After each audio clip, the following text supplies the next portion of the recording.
Please consider supporting the not-so-great Fawfles minion on Patreon for just $1 a month. Link down in the description. Mission 6. Start! Prepare to meet thy maker. Countdown maker, that is. Access to Road to Remastery databank granted. Off the beaten path we continue in a craze-filled quest to court the flesh and blood's greatest triumph. Robots are the science in science fiction, simply marvelous vessels that symbolize the peak of our influence. The truer than true human superpower that is technology is beyond fascinating, and its effort to replicate complex life blows my mind so hard and so often, my brain's now a shade of paint. Like aliens, robots are a titan amongst the realms of entertainment and imagination. Awesome, amusing, scary, or compelling, it doesn't matter. Their life's accidental spectacle. Same basic gist as Top 10 Aliens. They must be sentient, purely synthetic, so no cyborgs. And to answer the question of what about AI, so long as it's uploaded into a single independent unit, it's perfectly qualified. Creator versus creation. Who gonna win? That's enough booting up. Activate!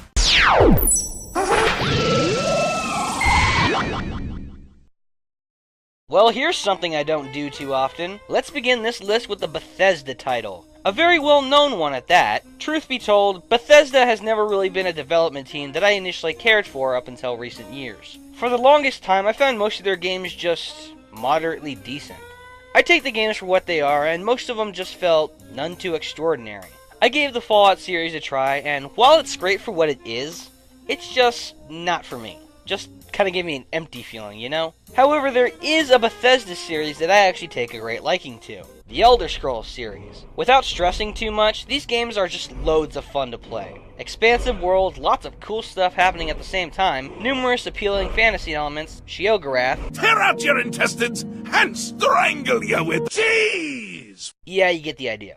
And wouldn't you know it, our first Killjoy comes from the most recent title in the series, Skyrim. During your adventure in Skyrim, you'll find many fun tasks to do throughout. You can pull out various quests, drink dragon's blood to your leg, or even senselessly mutilate smart-ass denizens. Get me mad, and I'll prank you.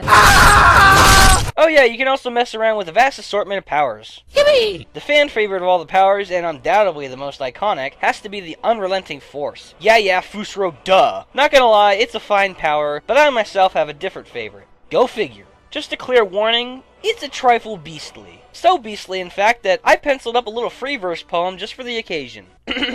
Roses are red, violets are blue. You regret siding with Jacob, now don't you?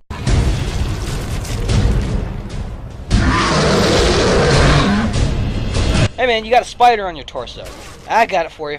God, these prizes suck. Is it too much to ask for pogs these days? Aw, I love you too, Mrs. Futch. Hey!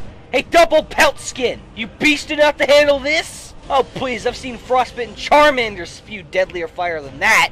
You're lucky I'm not wearing my fireproof fur today, you scaly-ass, dust-puffing reptilian sack of sh**. Done. Okay, yeah. I know I shouldn't really be complaining about this, but come on. Anyone who's played Skyrim can vouch for me on this. Losing your beast form sucks. Why is it a killjoy for me? Mainly because of how much fun is lost when you actually change back. Under default conditions, the beast form can only be used once per day. Hell, for a while that was part of my daily regimen. Monday through Friday, just going through regulars. Attend all classes, script some shit, and go berserk on Skyrim. Full week! So you're going beast in Skyrim, mauling whoever the fuck you desire, turning your prey into shit-talking blood sprinklers. You're doing great, you're having such a blast, and then... Good grief, he's naked! Yes, I am aware that the Herseem's ring, or however you pronounce it, allows unlimited beast transformations, which is why I only put this mishap at number 10. Even so, do you have any idea how long it took me to finally get around to finish the quest for that damn ring? Forever and a frickin' fortnight. I know, I shouldn't be listing this as a killjoy. Whenever this scenario plays out during your playthrough, you'll be feeling the same pain as I am. Must quench bloodlust. Time running out. Damn it! Oh well, guess I'll just fuck about with the Unrelenting Force for a while. Oh my god! No wonder this became a meme.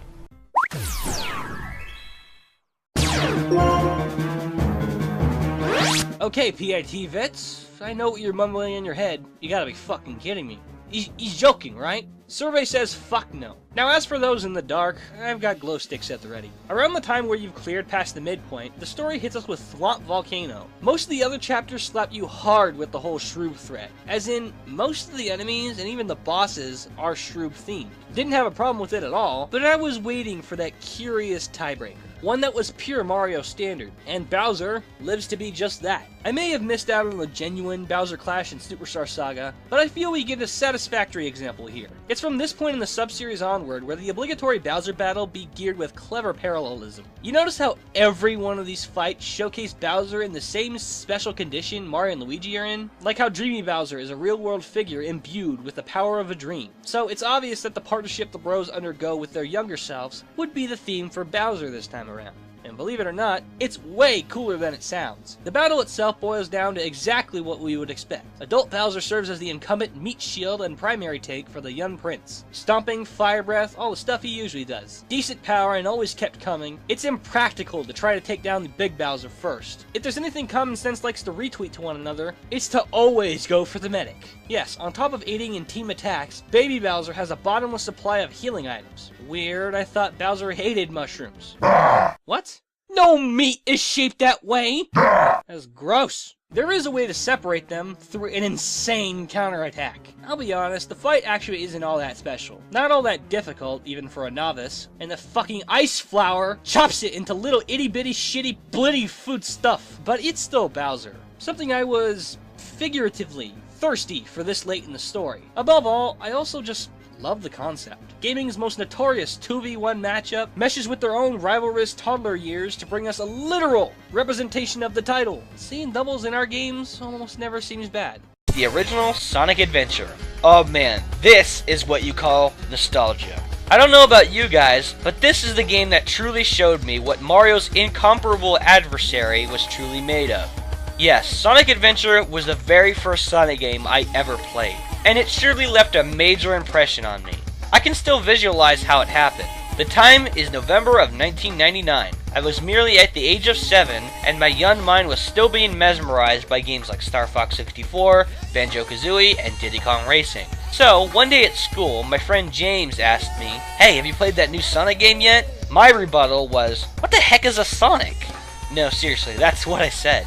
So, later that week, he let me come over and play his Dreamcast. From the second that console turned on, I was officially hooked on Sonic. So it's needless to say that this game has some massive nostalgic appeal to me. Being the first real 3D Sonic game, Sonic Adventure 1 is without doubt the most innovative game in the series. Not only was it the first Sonic game to perfect the 3D formula, but it also introduced more character debuts than any other installment in the series. This marked the debut of Tikal, Gamma, the Chow species, Froggy, Big, and the mutant Chow known as Chaos. Now just because this game holds high nostalgic value to me, don't go thinking that I'm going to ignore its gameplay. As I've said before, nostalgia and innovation are not everything. Thankfully, the gameplay is still as good as it ever was. As far as the term 3D goes, Sonic Adventure 1 is as 3D as they get. There is not a single moment in the game that is 2D. It's nothing but freeform running, jumping, gliding, and flying. Additionally, the next great element about Sonic Adventure is that there are multiple playable characters to choose from. There's Sonic, Tails, Knuckles, Amy, Gamma, and Big. Sonic's stages are the classic get to the goal scenario. Tails' stages are near identical to Sonic's, with the exception that he's racing Sonic to the goal. Knuckles' stages are centered around looking for the lost pieces of the Master Emerald. Amy's stages are based around not getting abducted by one of Eggman's E-Series robots. Gamma stages involve shooting the hell out of everything in sight, and Big stages are centered around, fishing. I hate you, Big. With the exception of Mr. Froggy, I enjoy every one of the characters' style of gameplay. My favorite stages to play are those of Gamma and Knuckles. However, Sonic Adventure features something that truly makes it special: the overworld. I know that there were other Sonic games to have overworlds, but the overworld in Sonic Adventure is the only one that I actually like. A lot of the time, I don't even go to any of the stages. I actually prefer roaming the overworlds much more than the actual stages. Not that they're bad or anything, it's just that the overworld is noteworthy for truly capturing the feeling of an adventure, something that this game isn't credited enough for. Whenever I replay Sonic Adventure, I usually spend most of my time just waltzing around Mystic Ruins with Tails and Knuckles. Just so much fun. Bottom line, Sonic Adventure may not be as good as everyone makes it out to be, but I still do love it. It's extremely nostalgic to me, and it just has this alluring charm to it that has lasted to this very day.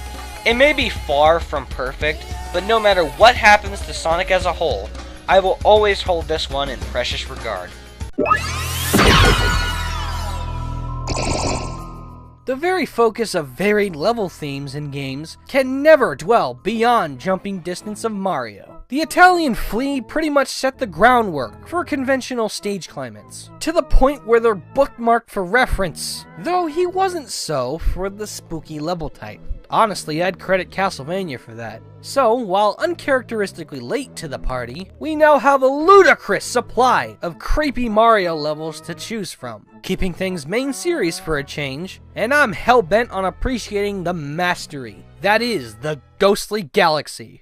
Demolishing the traditional route of tackling a ton of ghost houses one after another, Mario Galaxy tightened it all up, with just having one extremely well-made and enjoyable ghost level. I knew from the beginning that I was gonna love this place. With 6 stars up for grabs, it's a primary galaxy that offers excellent thrills through great set pieces and houses some good variety. Seeing the first act pan out as a rescue mission to save Luigi from a haunted mansion? Ah, you guys. I love how quiet this galaxy starts out. The path that leads up to the mansion is made spine-tingling by the amazing interlude score that plays.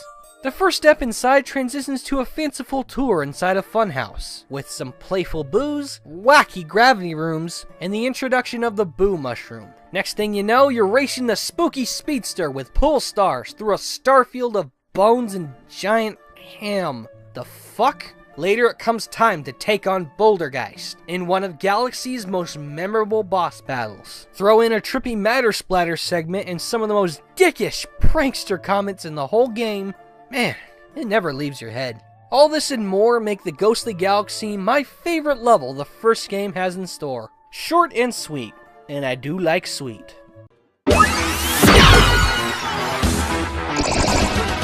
If you've been sitting here thinking I know Mercy, think again. Only detail I know is that she's hot. I wasn't just looking for candidates in the FPS genre. It turned into a hunt. 2 things so mechanically borked, I had to double up. We've seen the weapon, now for the punk that uses them. Most characters in FPSs are carbon copied to be the blandest slabs of dead meat those zero fucks could buy. You know, a new face is just as good as a new gun. Come on, mix it up a little.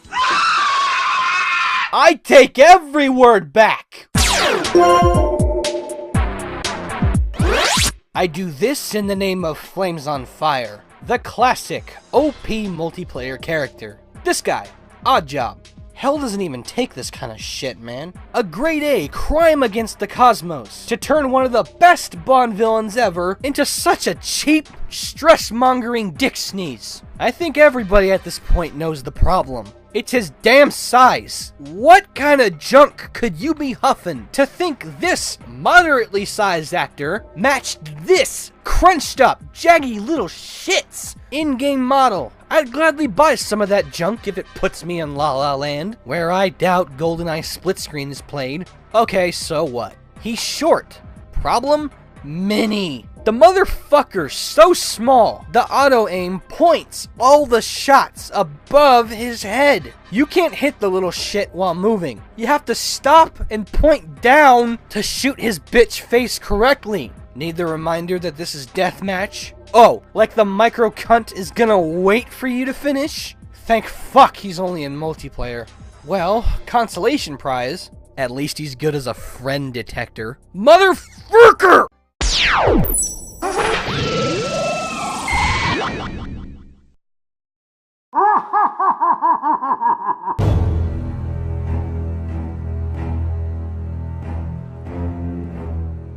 Coming in at good old number 5, we got the mystery centerpiece of Team Fortress 2, an every pyromaniac's prestigious idol, the pyro. There are quite a lot of things I spell honesty towards, but none of them hold as much sincerity as what I'm about to say right now. The pyro scares me. His menacing figure, his baffling ambiguity, all of it is unsettling to me. Just what the hell is the pyro anyway? Well, perhaps I'll spare 2 cents on that topic in a moment. But first, let's keep customaries in order and list off the positive aspects Pyro has. Obviously enough, Pyro isn't particularly bursting with personality, as ordinary people go, and especially in comparison to his fellow teammates. For what personality Pyro does show off, it's incredibly difficult to make anything out of it. 1 minute, Pyro could be rocking out to a non-existent guitar solo, and then, moments later after a high five, he could be bouncing up and down and patting his hands together, almost as if he's squealing like a schoolgirl. Not only is this just strange, but it's also remarkably inconsistent. It's like Valve can't make up their mind on what personality they wanted to give Pyro. Also, Pyro doesn't even speak. Okay, sure, he mumbles, but could that really be classified as speaking? Pyro's personality really isn't much, and seeing how personality is a big category, it's something that makes Pyro suffer in regards to character. However, what Pyro offers up in the area of gameplay is what really makes him something else. Objectively speaking, Pyro is the most viable class in the field of combat. Sure, the situations his arsenal can cover pales slightly in comparison to the likes of Demoman and Medic, but when it comes to the raw thick of battle, Pyro's skills and abilities are beyond instrumental. I honestly fail to see why other players think Pyro is feckless to the team's overall effort. All Pyro can do is use a flamethrower and run at people.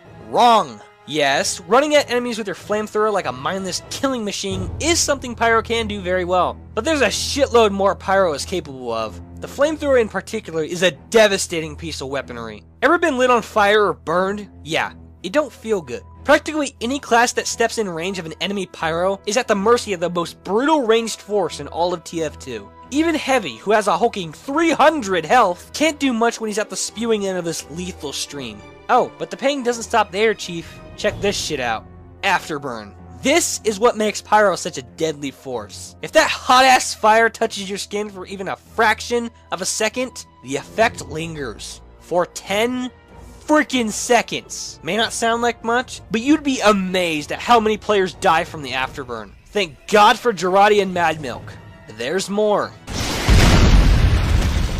That fucking compression blast. With a simple click of the Alt Fire button, a particularly powerful burst of compressed air will shoot out of the tip, which pushes enemies back, reflects everything that's not a regular bullet, extinguish any teammate, and even separate an ubercharged medic pair. Great sons of bitchin' scotch tape! With this, as I like to say, Psychic barrier, political Jesus. a dab of potent strategizing is added to the normally generic Pyro playstyle. In some maps, you can push enemies over the edge, or literally trap your dumbfounded prey upward in a corner, picking them off without any kind of fuss. But what if they're out of range? I can't do anything to them then. It's called a secondary weapon, Barnabas. Try using it for once. Pyro doesn't seem like a mindless sap anymore now, does he? Isn't it fun to use your brain? This viable, devastating moveset is what puts Pyro at number 4. But it's the lack of any concrete personality that keeps him from getting any higher. Now, concerning the buzz about the Pyro's identity, what's my take on it? Just look at all the signs. Mute, hidden identity, maker of a homemade flamethrower, clearly has a knack for exploiting physics, and uses household tools as weapons.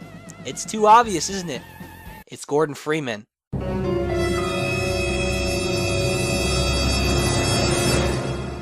Think about that, huh? When the health gauge at the top of the screen becomes 0, you die. Press A button while in midair to glide. But you already knew that. Full circle on the analog thumb pad plus B button. There are 3 master... Stop. Tutorials suck. Yeah, I'm sticking the entire idea on here, because the amount of times I've been subjected to the same mundane jump through this flaming hoop in a salmon suit shit could make it on the 6 p.m. news. File it under national crisis and give me the fucking mic. Breathe. A lot of the time, games generally don't know what you are. Could be an alien. Could be a monkey. Could be a Canadian. The core audience is humans, Mr. Designer. What do humans got? I don't know. This kilogram heavy complex human brain I stole can't remember.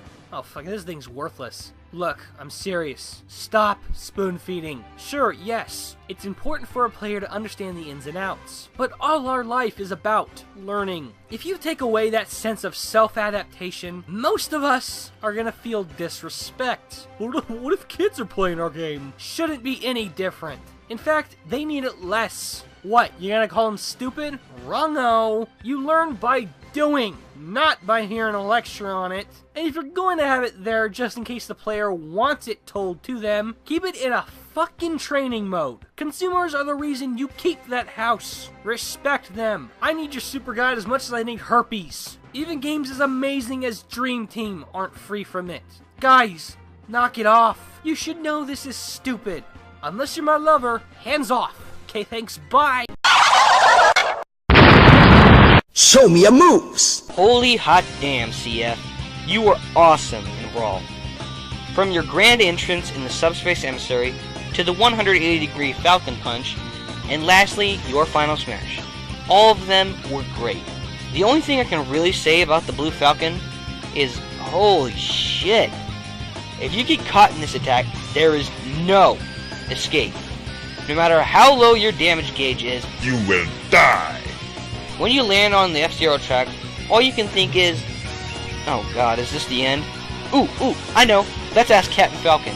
Oh, wait. Yes! Number 2, Black Knight.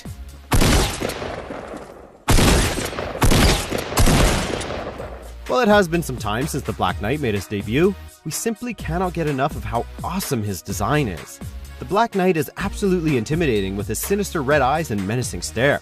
We're hoping that's some red paint on his chest, but we won't be holding our breath. Unfortunately, this skin isn't available for purchase. In order to obtain it, you must have reached tier 70 during Season 2. That's some tough luck right there.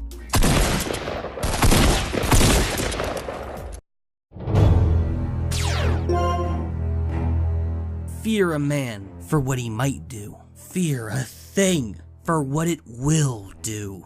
Logan, bro, you're insane. Insane?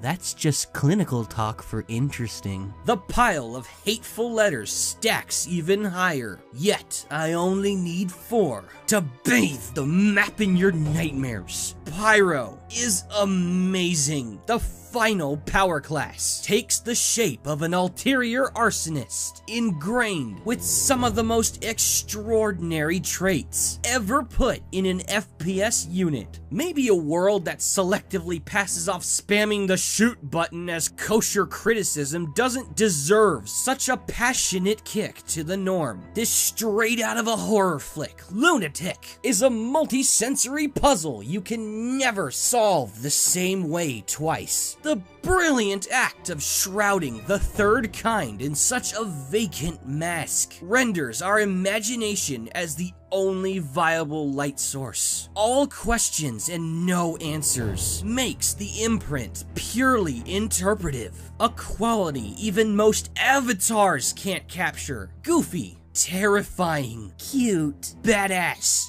feminine, masculine, stupid, smart. Pyro can be anything we want. Just turns out that most of us want an excuse to bitch for attention. Meh. He'll always be halfway out of every closet Gordon Freeman to me, and here you thought the Pyro update took forever on accident. In battle, the fear-mongering figment of the flames commands an unsound sense of respect only a monster of myth could claim. The ear-rasping hiss of the Foundry Devil burns through even the purplest of hearts. A mixture of brutal carnage and panoramic skill set. There is no realm Pyro can't challenge you in. The ravenous DPS and fantastic projectile reflection of his primaries alongside their universal synergy with every other loadout slot makes for a creative, cosmic joyride I can't stop adoring. Akin to Spy and Sniper, Pyro fights a never-ending battle of careful positioning in tandem with specialized range. The notion of this class being mindless has never been deader.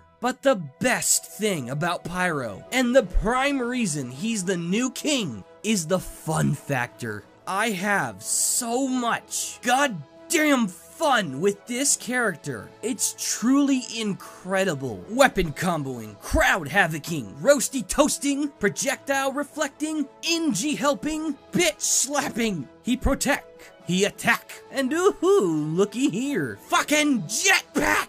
The mobility, the power, it's mine. It's finally all mine!